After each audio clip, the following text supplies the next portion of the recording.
morning, everybody. Happy Saturday. Welcome back to my channel. You may or may not be seeing this on a Saturday because I am filming ahead right now. Still no grandbaby. She is 3 days overdue right now, so we are just anxiously awaiting that. And the reason I'm filming ahead, as most of you know, is I will be going to spend some time down there with them and helping her with the rest of the kids. And yeah, so let's jump into the video. Today I am hopping on to talk about beginner spinning. I'm going to talk about both beginner drop spindle and beginner wheel spindle because I think the few tips that I can come up with I think are going to apply to either one of those. I'll show you, I've got my wheels here. I'm going to show you a couple of them. I am going to be moving the camera to try to get a good angle, so bear with me.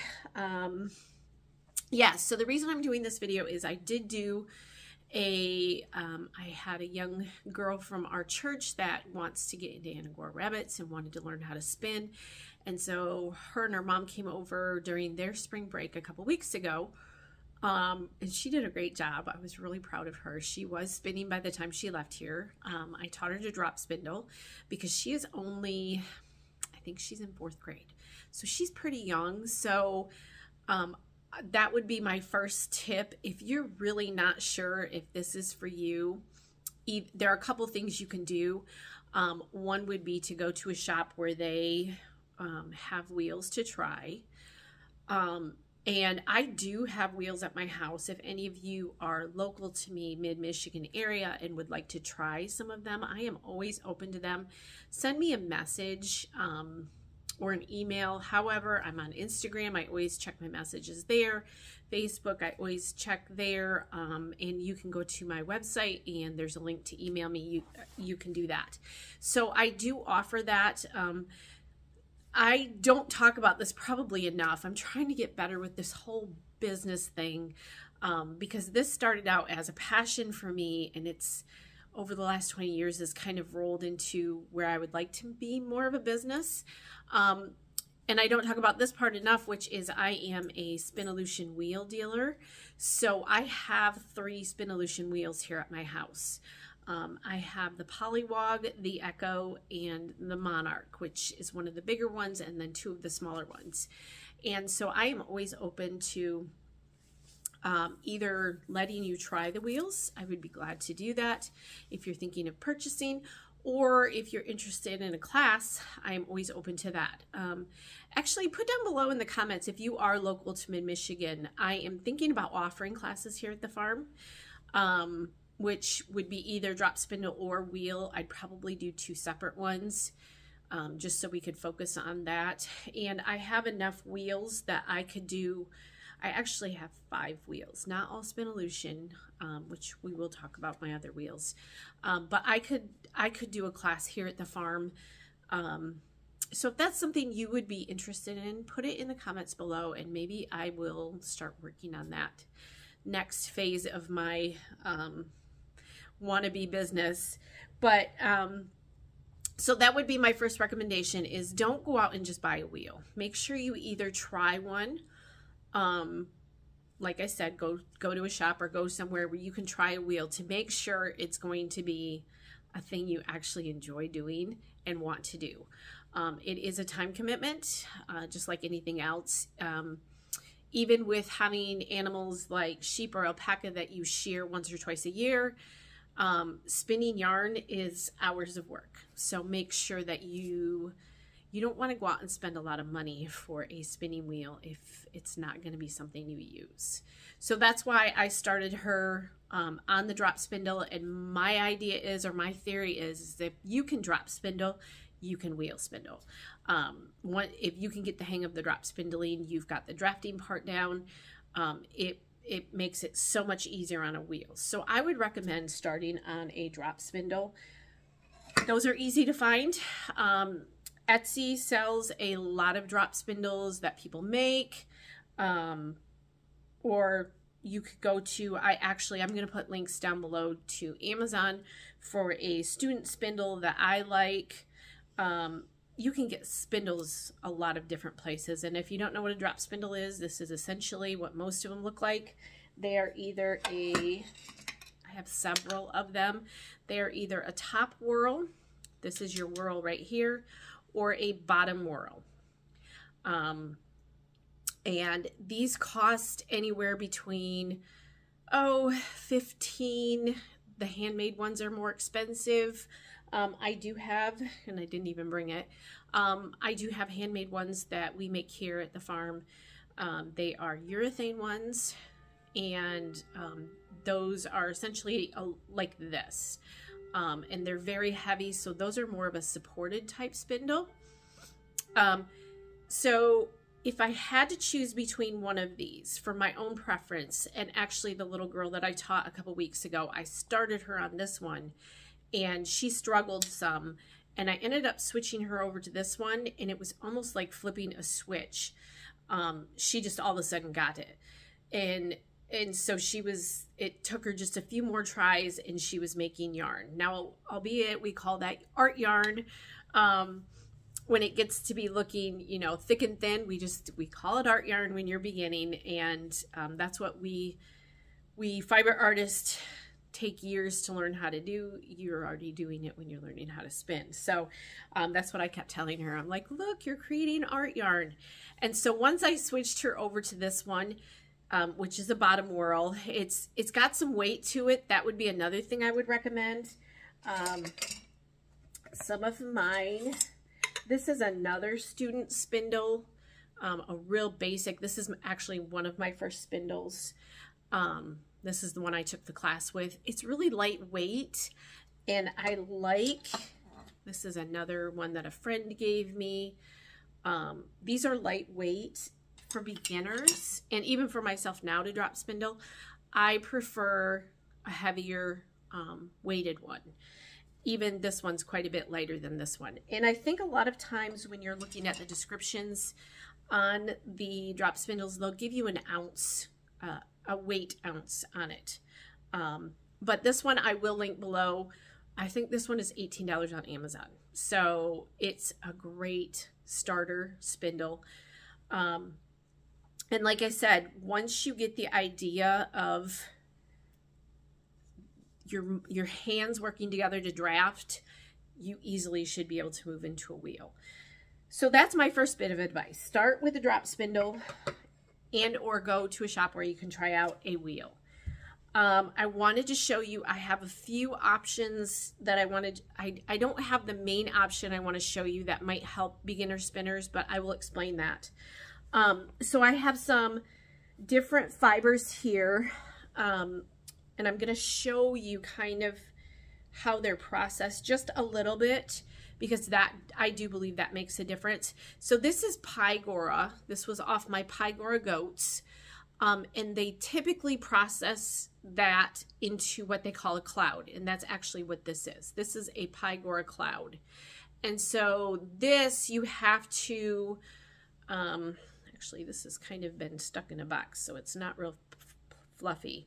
You would have to you would have to turn this into roving by pulling it apart. This would be roving that you would use when you're drop spindling. I'll show you this in a minute. So that's one option. I wouldn't recommend it for beginners. The other option is roving. So this is my alpaca that was machine processed. I got it processed at Zellinger's here in Michigan. And this was turned into roving. So this is what roving is. And I have, I think, one more bag of this that I have left from our alpacas. And I haven't had alpacas in many years, and I have not had any issues. Same with the Pygora goats. I've not had any issues with storing this. So this is at least, we have not been at our other farm in 8 years, over 8 years. So this was probably 9 years old, and it's still beautiful alpaca. I had some beautiful alpacas. I miss them. My husband wasn't such a fan of the alpacas, but I do miss them. So that's another option. That would be machine roving that you can get. And all of these things that I'm talking about, you check local farms. I know I am on several farm groups. I know people at church that are farming like sheep, and they're not using the fiber. A lot of the farmers raise the sheep and they use the sheep to eat, and they get them sheared every year, and a lot of farmers just throw it into their garden for compost and for, mulch and whatever you want to call it. They throw it into their garden or their compost pile. And so check with your local, if you have friends or local people around you that have sheep out in their pasture, go ask them what they do with the fiber. You might be able to get your hands on some. You're probably going to want to get it processed because that wouldn't be a great starter project. Although some people do it. I did it when I was beginning. I did get some sheep from a friend, and I tried cleaning it and all the things. It's a lot of work. It is possible to do. So that might be one option. There are many, many, many farmers, especially, they're going to be everywhere, but local to me, I have friends within a 20 to 30 mile radius that I can get fiber from any day. They're everywhere. So that would be where I'd start, and then go to Etsy. Amazon does sell it. I would much rather support small farmers or small fiber farms like myself when it comes to that kind of thing.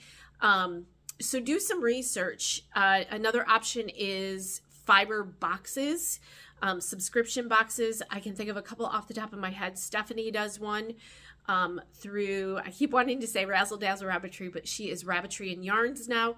She has a subscription box, and I believe, I know she always has Angora in it. And I think she has alpaca quite often in different things. So you could order a subscription box. Crafty Housewife Yarns. I will link all of this below in the description box. Erin over at Crafty Housewife Yarns has some beautiful subscription boxes. I've been a part of them before.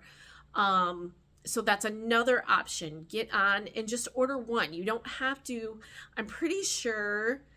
I'm almost positive Erin over at Crafty Housewife Yarns you can get just one box. You don't have to subscribe, permanently for a year or whatever. I think you can just get one of her boxes, and she has a couple to choose from. So do it that way. That's a great way to support the small farmers and get your hands on some fiber. I also recommend, so I did start out on Angora because that's all I had, and I was determined that was going to be my animal, and I learned how to drop spindle with Angora. I don't recommend that for everybody. Angora is very slick. So some of the fibers you might want to look for are like Shetland is kind of grabby.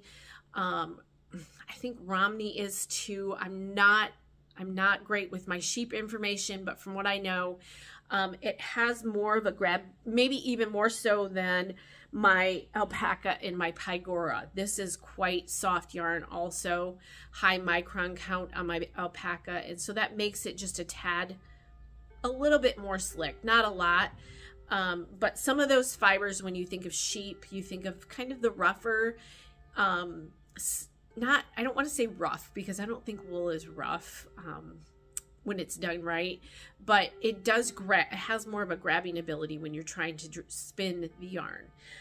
Now my last option, this is for if you are looking to start learning and you don't have a lot of money to spend or don't want to put a lot of money into it. Fibers can be expensive, and I get that. And so I have always been one to try to find a way around buying expensive stuff if I can. When I first started my Angoras, I bought dog, I can't remember if they're flicker or liquor combs, whatever they are. They're almost like little carders. That's what I started out. I did not buy a set of carders. I bought just the little $5 dog combs at Walmart, and that's how I got started. So if you can figure out a way to get things cheaper than buying the professional or the wheels, do that. Do some experimenting first. So this is one of those options. that I'm not a fan of, but I'm a fan of, because I always want you to support small farmers in regards to their fiber arts and things like that. But for a beginner, I think this is a great option, and it's super easy to find. So you don't have to order online to do this. This is roving yarn. So this has been a thing in the last few years. I would never recommend making one of those massive blankets out of this, because it will not hold up. That's what they sell this stuff for now, is to knit or crochet with the big hooks. Everyone's seen it. And this stuff just literally will fall apart within a very short period of time. So don't waste your money on it for that. But this makes great. I use this to teach students. So it's easy to find. You can run to Hobby Lobby, Michael's, Joann's. They all have this roving yarn. And I do think, I can't remember, I can't find the label to the ones that I have. I think I threw them away. There are some natural fibers in here. I think there is wool and something else along with the acrylic. So there are a few natural fibers in here, bits and pieces, not a lot. And this makes really nice roving. You can easily pull it apart to get a nice start, and this is great for spinning, and it comes in lots of different colors already dyed for you. So this one, I would, you know, again, I'm not a huge fan of the mass-produced yarns. That's why I spin my own. But to get into spinning and do it responsibly and inexpensively, this is a great option. The other thing that I would highlight, this would be my most recommended, and I don't have any here today with me, but I'm going to kind of show you with this. There is actually something out there called pencil roving. So when you think of the alpaca, this is just regular roving. Pencil roving is, I think it's even skinnier than this. So pencil roving comes, and they process it that way, and it comes in just a ball, you know, just like my alpaca, and it's basically already drafted for you for the most part. This is what you can spin. So pencil roving would be the way. That's my, let's see, what number are we on? 3. Start with either testing a spinning wheel or going the drop spindle direction. I feel like there was another one in there. So this is number 2 or 3, pencil roving. This is what I would recommend to start with, because you don't have as much drafting handwork to do on it, and it gets you a feel for the spinning.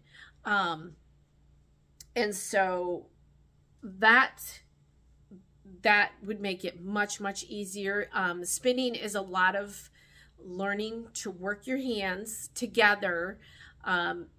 You're holding the roving in one hand and you're drafting with the other to some degree. And so that makes it super easy to do. You don't have as much work to think about as you're going through. If you were holding this big piece of roving, you would really have to draft this out in order to get some nice looking yarn. So that's that. Let's see, what else would I recommend? Another thing that I can think of. So I believe, I'm not sure, it's so hard to tell on when you're watching a video, depending on how they have the camera set up, which hand they're using.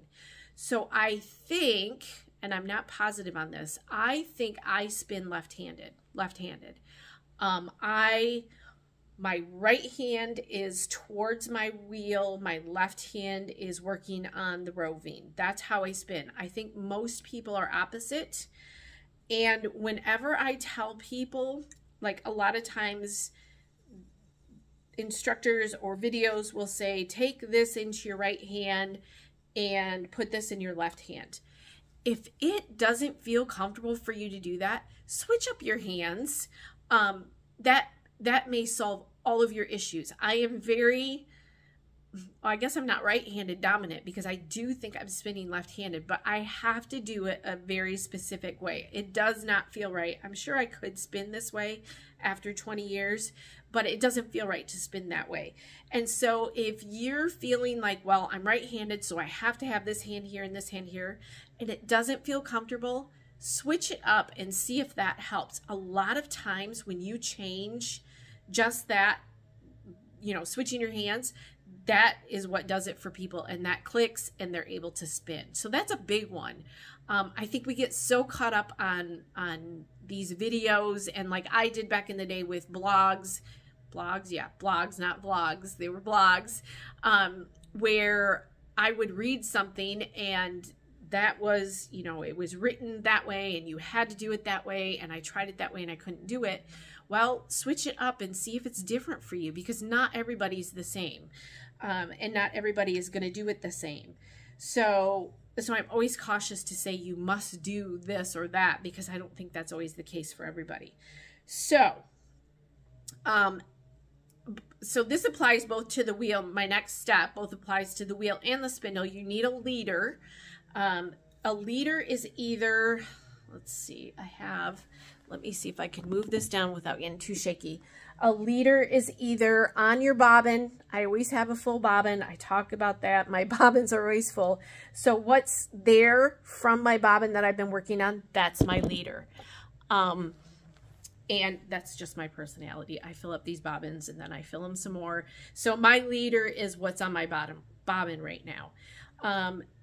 Also, this is also just spun yarn on here. I did have some, you can see I have a cotton thread here that I started. So that's my leader that I started on, and then I have some yarn on here. So your leader, and you want to have, this one's kind of not, you do want some fluffed ends on it. You don't want it to be completely spun. I think I have enough on here where it's going to be okay. Even with the cotton thread, when you do that, you're going to spin quite a bit of your roving onto your leader. So to get started, and I'm going to try to stand here, and we'll see. I'm going to have to shift it to show you how I want to get some good, let's see. Let me move this wheel so I don't knock it over. I want to get some close-up footage so you can see, and you don't need to see my face. So I've got the spindle down. I want you to be able to see my hands working, because this is important. You want to keep your roving out of the way. If you get it in the way like this, you're going to spin this whole thing up. So you don't want to do that. I always throw mine over my arm like this, use a short piece. Again, this is the yarn roving that I bought from Hobby Lobby. I'm just going to show you on this, but what you do, the same thing applies with spinning. On the drop spindle, I spin on clockwise on all of my spins. I have a video with talking about the different spins, clockwise and counterclockwise, and what that looks like. I'll try to remember to link it up above. So I always spin my drop spindle clockwise. It will be to your right as you're looking down to the spindle. So I spin it, and I'm going to let this catch right here. You're going to see right there, it just caught. And I am letting the spin move into the roving. Now, if you're holding on tight right here, that spin isn't going to go anywhere. You have to let this spin move up into your roving. And you have to, and this is really hard to do with not being able to show you what I'm doing with my hands. This isn't quite how I normally do it, but I don't want to get out of the screen. See, I am spinning from the drop spindle onto or into the roving that's in my hand. That's why pencil roving is great, because there's very little drafting. And typically, I'm not usually holding quite so tight here, but it's just trying to get a good angle. So hopefully you guys can see that. Once I get to the floor where I can't spin anymore, I've just spun quite a bit, I am going to wind that onto my spindle. I leave enough room to go around the bottom, and oops, I didn't leave quite enough. Let me do this, go around the bottom, and then do a hitch knot right there. And you can see that little lip holds it. And I apologize, my husband's out chainsawing trees today, so I'm pretty sure you can hear that. And then I'm right back at the beginning. Drafting is where you're pulling just slightly and spinning again. So I am pulling, pulling, pulling. Hopefully you can see that in my hands. And I can stay pretty consistent just by doing that. Again, I'm going to pull it up and I'm going to wind it on to my spindle, circle, hitch knot, spin. Whoops, and I just dropped it. Hence the name drop spindle. And I'm going to gather it. Right there is where I dropped it at. So I'm going to spin, put some spin into those pieces at the end. And I'm back at it.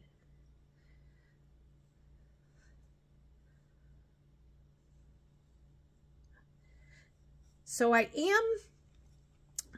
am grabbing and pulling just slightly, but not where I'm holding a death grip on this fiber. If you death grip it, which most people want to do, you'll never get the spin into your yarn. And that's what you want. You want that spin to go in.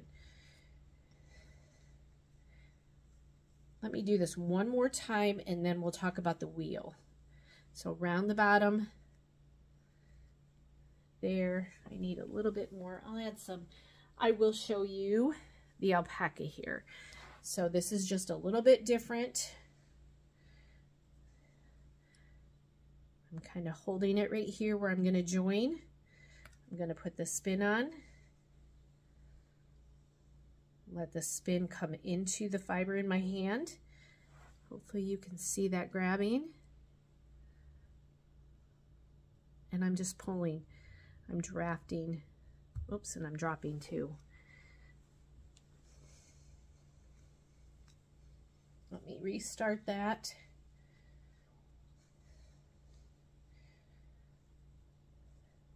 That's why I recommend pencil roving, because this can easily get in the way of what you're doing. There we go. Now I have a good grab. I'm pulling and I'm letting go here so that the spin comes up. I'm holding here. I'm not death gripping here. I'm gently holding so that the two hands are working together. My right hand, I'm not sure how this is going to come through on film. My right hand is the one with the blue ring. So that's my right hand. And again, if it doesn't feel comfortable, switch to the other side and see if that helps you. Okay, so that is drop spindling, basics. Top things I would do, a heavier weight spindle. I will link this one, like I said, and either pencil roving or that roving yarn, or yes, roving yarn, I think is what they call it, works perfect. You can easily separate it. I could separate my alpaca that's been machine done, but it's not as nice as this, which you can almost get pencil roving off from this, just like that. Once you learn, though, move on to farm yarn or farm fiber. Make sure you're supporting those fiber farms. Now, I'm going to show you, I was an Ashford girl. I started out with an Ashford Traveler. I have her here today. I will probably never get rid of her unless the circumstances were that I had to. I will always have my Ashford. I also have an Ashford Kiwi 2 or an Ashford Kiwi. It's at my daughter-in-law's right now because my daughter-in-law also spins. That was another Ashford wheel I got. So my first, oh goodness, 15 years or so was Ashford wheels, and I loved them. So she is well worn. This is a double treadle, which means 2-foot pedals. Some of them are single treadle. And this is the Lazy Kate. I do love this Lazy Kate right on the front here. So that is my Ashford Traveler. Now, Spinolution wheels are a bit more unique. Let's see. I might need to. Bear with me. They are, this is my Spinolution Echo. And they are more of, let's see, there's the pedals on this, and my toes work this. So it is a little bit different of a spinning just because of that. But these wheels are just amazing. I love them. I'm going to get you guys sick doing that.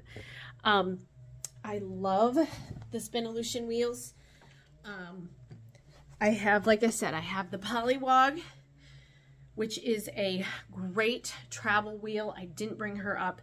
She is even smaller than this Echo.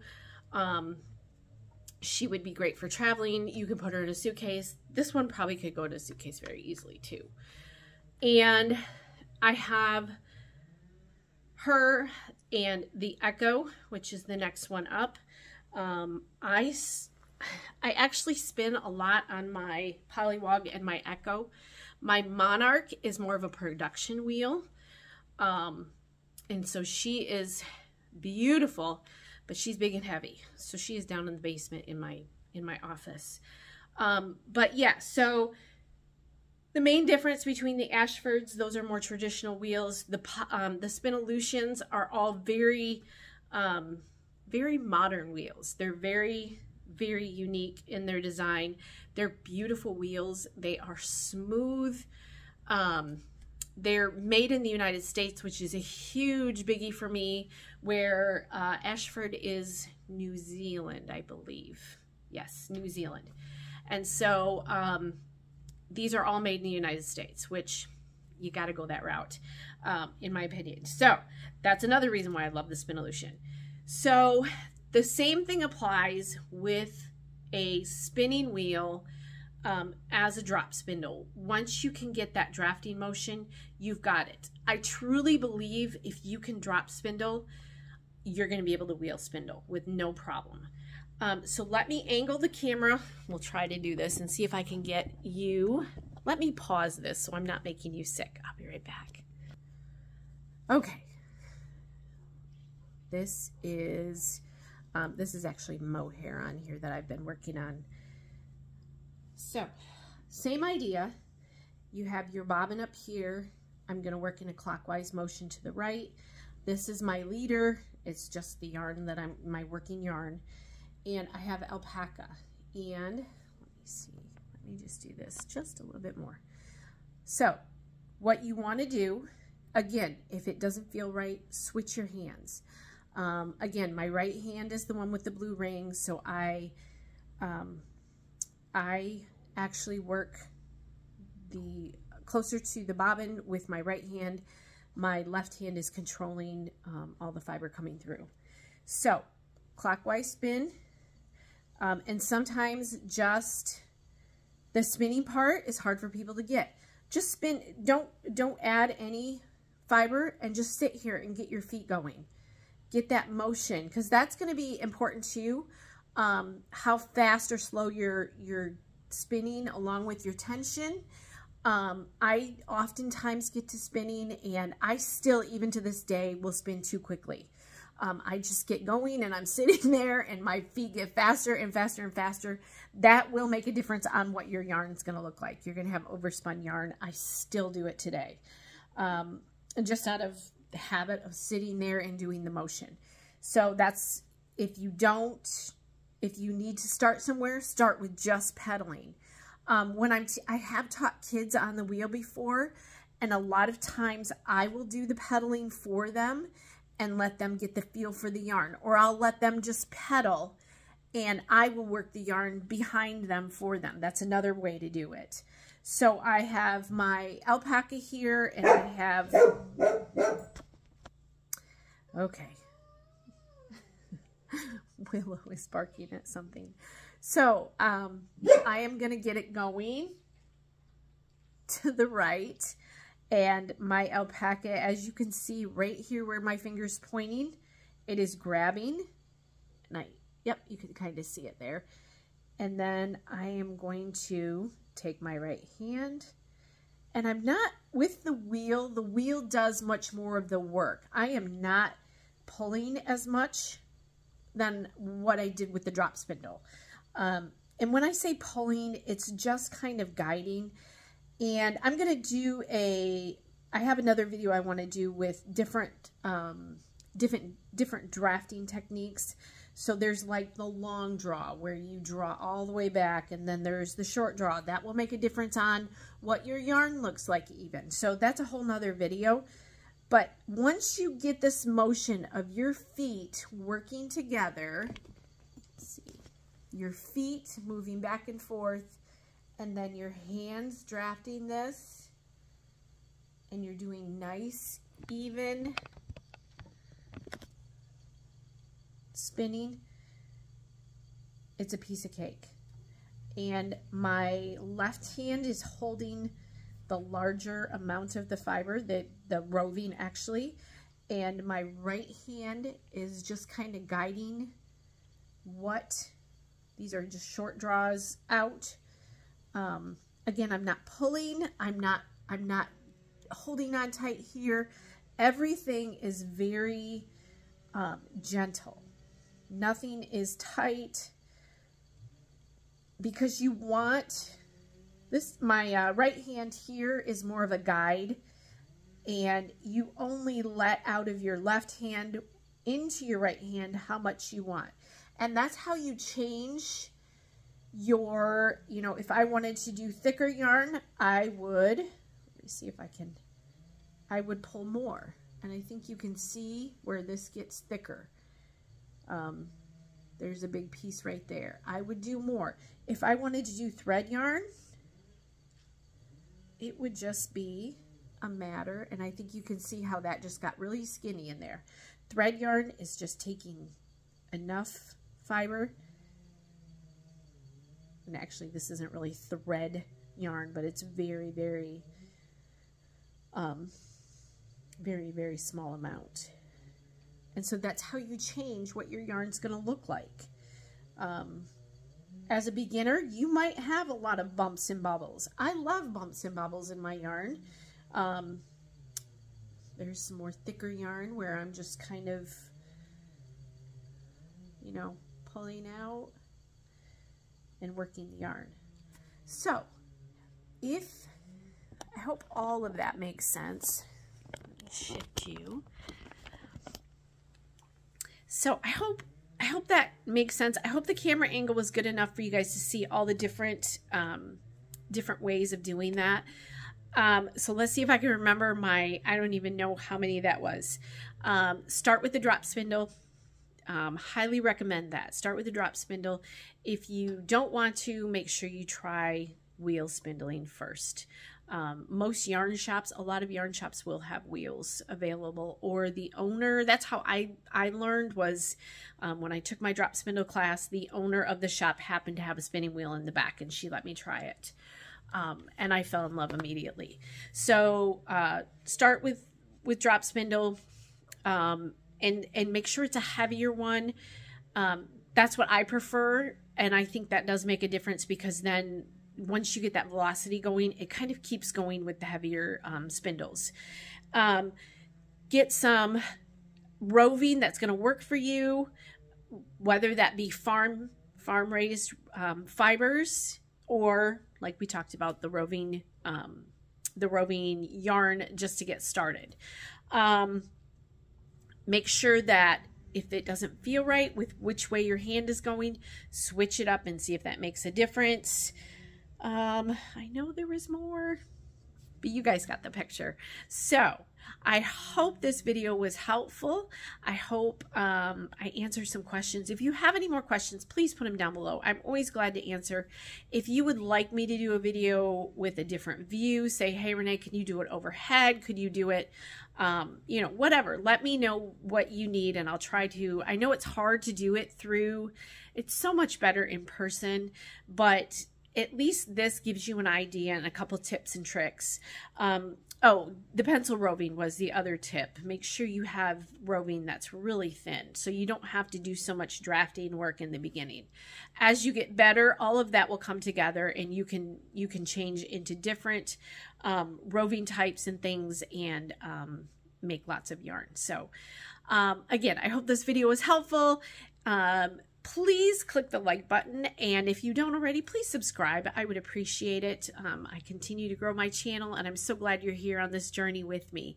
Hope you guys have a fantastic day, and I hope you get to create something today. Bye.